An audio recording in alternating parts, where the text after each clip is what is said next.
صاحب جو ہیں انہوں نے پھر بریف کیا کابینہ کو کہ کیا جو باقی سٹیک ہولڈرز ہیں ان کے ساتھ کیا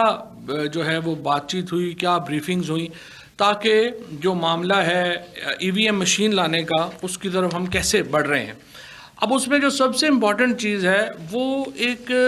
ہم یہ چاہتے ہیں کہ یہ معاملہ ایک پولیٹیکل کنسنسس سے آگے بڑھے، اور اس معاملے مقصد کے لیے وزیر اعظم صاحب نے پہلے اسپیکر صاحب کو خط لکھا ہے، اور اس کے بعد اسپیکر صاحب نے جو ہے وہ اپوزیشن کو لیٹر لکھا ہے کہ وہ آئیں اور اس معاملے کے اوپر الیکٹرانک ووٹنگ کے اوپر اور الیکٹورل ریفارمز کے اوپر اپوزیشن بیٹھے اور آگے بڑھے۔ لیکن سوال یہ ہے کہ ہم کتنا عرصہ اپوزیشن کے جواب کا انتظار کرتے رہے؟ اگر وہ آنے کو تیار ہی نہیں ہیں، اگر وہ ریفارمز کے لیے بیٹھے ہی نہیں ہیں، تو پھر اس پر جب حکومت خود آگے بڑھے گی تو پھر وہ کہیں گے کہ دیکھیں ہمیں شامل نہیں کیا۔ تو اس لیے میں پھر اپوزیشن سے یہ کہنا چاہوں گا کہ سنجیدہ رویہ اختیار کریں۔ آپ اسپیکر صاحب آپ کو کہہ رہے ہیں کہ اس کمیٹی میں شامل ہوں، الیکٹورل ریفارمز کے اوپر اپنی تجاویز دیں، ہم اپنی تجاویز دے چکے ہیں، اور اس کے اوپر جلدی آگے بڑھنے کی ضرورت ہے، اور ہمیں امید ہے کہ ہم اس معاملے میں جو تمام لیجسلیشن ہے وہ بھی جلدی اس معاملے میں ہو جائے گی، اور اگلا الیکشن جو ہے وہ انشاءاللہ تعالی الیکٹرانک ووٹنگ کی بنیاد کے اوپر ہوگا، اور اس کے ساتھ ساتھ جو اوورسیز پاکستانیز ہیں، جو 90 لاکھ ہمارا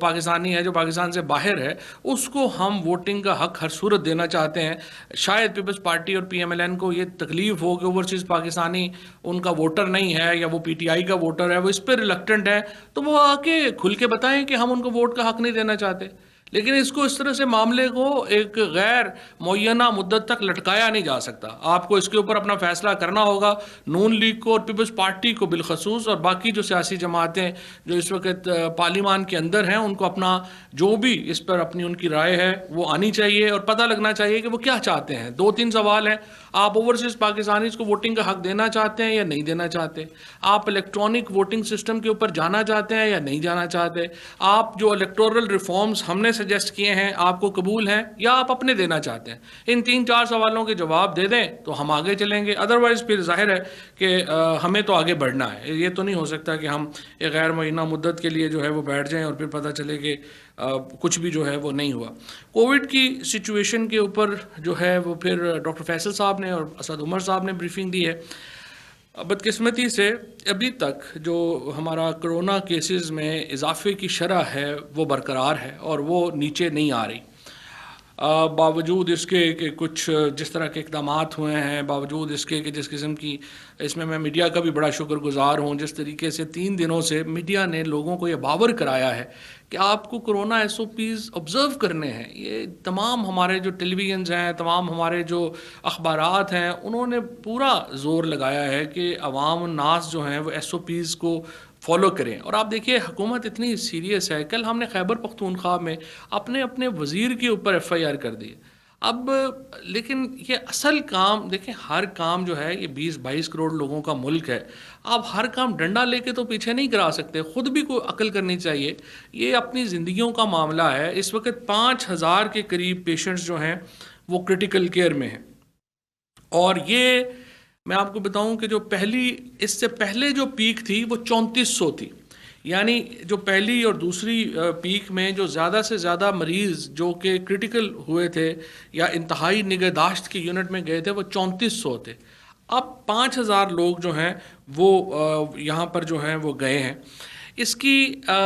ہم ابھی بھی ہماری جو سچویشن تھی وہ ہندوستان کی طرح ہوتی اگر ہم نے 1 سال پہلے وہ اقدامات نہ کیے ہوتے جو اس حکومت نے شروع کیے۔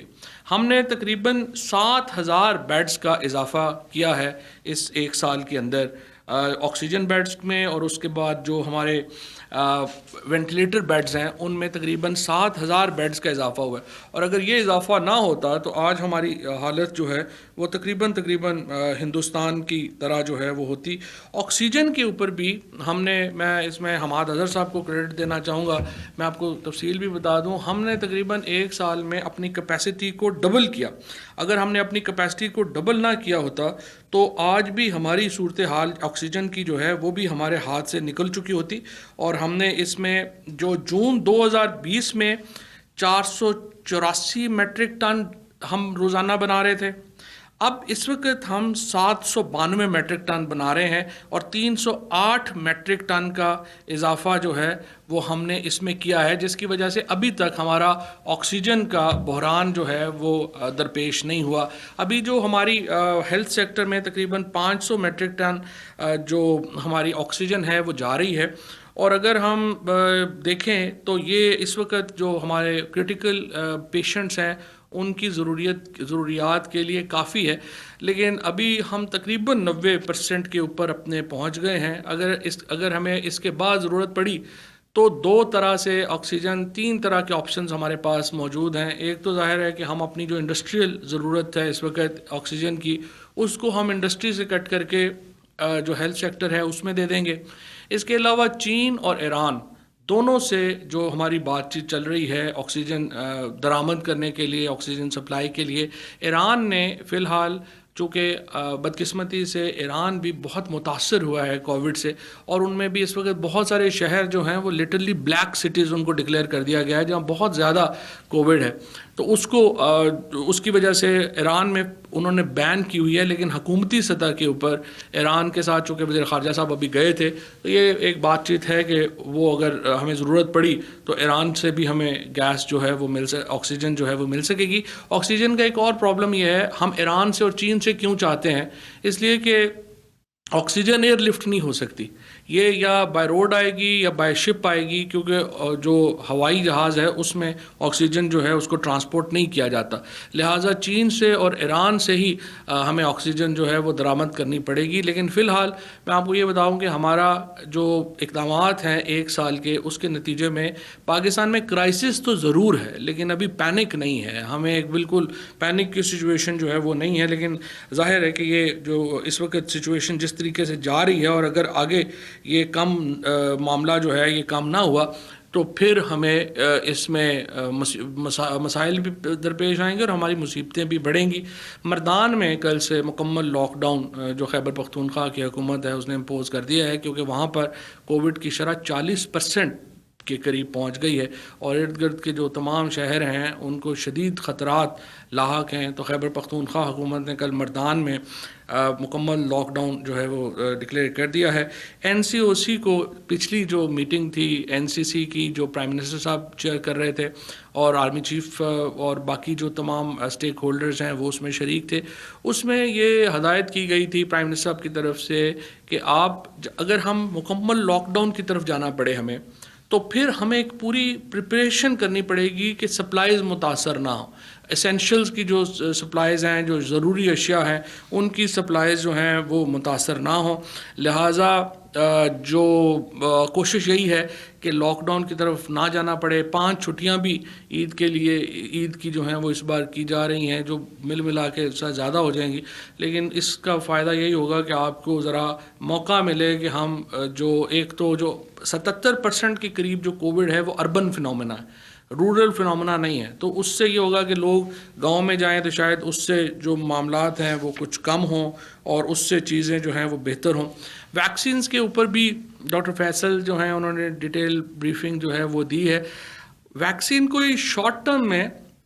کوئی معاملات کو بڑا حل نہیں کر سکتا، کیونکہ اس کے لیے کم از کم اگر آپ نے کروڑوں لوگوں کو اگر ویکسین لگانی ہے تو اس کے لیے ایک مدت چاہیے، پھر وہ ویکسین کا ایک اثر آتے ہوئے بھی کچھ جو ہیں وہ مہینے چاہیے۔ تو یہ نہیں ہے کہ ویکسین آپ کل شروع کر دیں گے تو اس کا بڑا ہمیں اثر ہو جائے گا۔ ہمارا مسئلہ تو یہ ہے کہ اس ہفتے میں کیسے کم ہو، اگلے 10 دنوں میں کیسے کم ہو، اور ویکسین ظاہر ہے کہ ایک جو ہے وہ طویل پروسیس کا معاملہ ہے۔ ابھی تک تقریباً 20 لاکھ لوگ پاکستان میں ویکسین جو ہیں وہ لگوا چکے ہیں۔ دنیا میں ویسے ویکسین لگوانے والوں کی تعداد 1 ارب کے لگ بھگ ہو گئی ہے۔ تو میں ان لوگوں سے جو تھوڑے سارے ریلکٹنٹ ہیں ویکسین لگوانے میں، ان کو میں بتانا چاہتا ہوں کہ دنیا میں اگر 1 ارب لوگوں نے ویکسین لگوائی ہے اور انہیں کچھ خاص نہیں ہوا، ماسوائے بہت چند کیسز کے جہاں پر اور وجوہات سے، ویکسین سے زیادہ اور وجوہات سے لوگوں کو کوئی جو ہے وہ تکلیف ہوئی ہے، تو پھر آپ کو بھی کوئی تکلیف نہیں ہوگی. اگر 1 ارب لوگ لگوا چکے ہیں تو اس کو جو ہے اب آپ سمجھیے کہ یہ محفوظ معاملہ ہے اور آپ ویکسین جو ہیں وہ لگوائیں. 20 لاکھ لوگ جو ہیں وہ پاکستان میں اس وقت ویکسین لگوا چکے ہیں. 3.7 ملین یعنی 37 لاکھ ڈوزز جو ہیں ویکسین کی وہ ابھی اویلیبل ہیں, اور انشاءاللہ تعالیٰ اب یہ 40 اور اس سے زیادہ عمر کے جو لوگ ہیں ان کو بھی جو ویکسین ہے وہ ہم نے جو ہے وہ شروع کر دی ہے انشاءاللہ, اور اس کے مطابق ہی معاملہ جو ہے وہ آگے جائے گا. اس کے بعد اگلا جو معاملہ ہے جی وہ سرکولر ڈیٹ کی پریزنٹیشن ہوئی آج. سرکولر ڈیٹ جو ہے اس کا جو ایک بنیادی معاملہ ہے وہ یہ ہے کہ ہمارے ہاں جو پچھلی حکومت تھی جو نواز شریف صاحب کی, انہوں نے کیا کیا ہے کہ 50% جو ایکسس الیکٹریسٹی جو ہے وہ پیدا کی, 40 سے 50% بجلی جس کی ہمیں ضرورت نہیں تھی, انہوں نے ایک ایسی فگر کے اوپر جو ہے وہ لگا دیا. اب اس کے کئی وجوہات تھیں, ظاہر ہے کہ ساری ماشاءاللہ شریف فیملی خود ہی جو ہے وہ پاور پلانٹس لگانے میں مصروف تھی, تو انہوں نے کہا اتنے لگا دو کہ کم از کم پاکستان کی ضرورت کو تو بعد میں دیکھ لیں گے, ہماری ساری ضرورتیں پوری ہو جائیں. تو انفارچونیٹلی انہوں نے 40 سے 50% زیادہ جو ہے وہ بجلی کی کیپیسٹی جو ہے وہ اس سے لگائی. اس سے کیا ہوا کہ ہماری جو لازمی ادائیگی یعنی جو آپ کہیے کہ کیپیسٹی چارجز ہیں وہ 450 ارب سے بڑھ کر کے اب اس سال 900 ارب کے اوپر چلے گئے ہیں. یعنی 900 ارب روپیہ ہم نے بجلی کی مد میں کمپنیوں کو دینا ہی دینا ہے, چاہے ہم وہ استعمال کریں یا نہ کریں. اور میں آپ کو یہ بھی بتا دوں یہاں پہ کہ 2023 میں جب الیکشن کا ایئر ہوگا تو یہ بجلی کی جو کیپیسٹی چارجز ہیں یہ بڑھ کر 1500 ارب روپے ہو چکے ہوں گے. یعنی اگر ہمیں بجلی ہم استعمال کریں یا نہ کریں, ہمیں ضرورت ہے نہیں ہے, ہم نے 1500 ارب روپیہ بجلی کی مد میں جو ہے وہ دینے ہوں گے. اس کی وجہ سے جو بجلی کے نرخ ہیں جو 11 روپے 75 پیسے تھے اس سے بڑھ کر اب تک جو ہے وہ 16 روپے 44 پیسے جو ہے وہ یہ 40% اضافہ. اصولی طور کے اوپر دیکھیے 11 روپے 75 پیسے سے بڑھ کر کے ہمیں تقریباً یہ بجلی جو ہے وہ 22-23 روپے میں جو ہے وہ پڑتی ہے. اگر آپ کیپیسٹی چارجز دیکھیں جو ڈبل ہو گئے تو بجلی کی قیمت میں آپ کو 22-23 روپے اضافہ کرنا تھا, لیکن 22-23 روپے آپ اگر اضافہ کر دیں گے تو آپ کی تو ساری انڈسٹری بیٹھ جائے گی. تو اس لیے وزیر اعظم صاحب بار بار اس بات کے اوپر جو ہے وہ زور دے رہے ہیں, اور ہماری جو اس وقت پاور منسٹری ہے اور جو فائننس منسٹری ہے ان کو دوبارہ وزیر اعظم صاحب نے یہ ہدایت کی ہے کہ کچھ اس قسم کی آپ راستے ڈھونڈیں جس میں بجلی کی قیمت بڑھائے بغیر ہم اس معاملے کو اس کا کوئی حل جو ہے وہ نکال سکیں. اور جس طرح مثال کے طور کے اوپر جو ان ایفیشینٹ پلانٹس ہیں ابھی تک گورنمنٹ کے, جو گورنمنٹ اونڈ پلانٹ تھے 3500 میگا واٹ کے, وہ ہم نے تقریباً 50% جو ہیں وہ سپٹمبر 2022 کو جو ہے ایک تو پہلے